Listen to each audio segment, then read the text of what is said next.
చరిత్రలో ఎన్నో యుద్ధాలు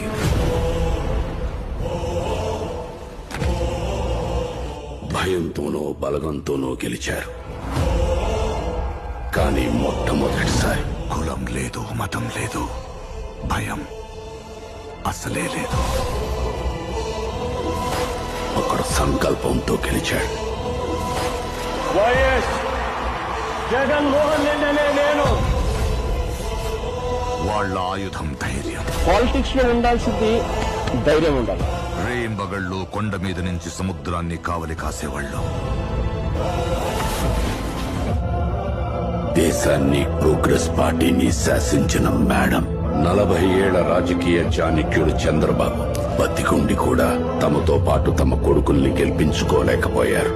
కానీ నువ్వు భౌతికంగా లేకపోయినా నీ కొడుకుని సమర్థుడైన నాయకుడిగా గెలిపించుకున్నావయ్యా.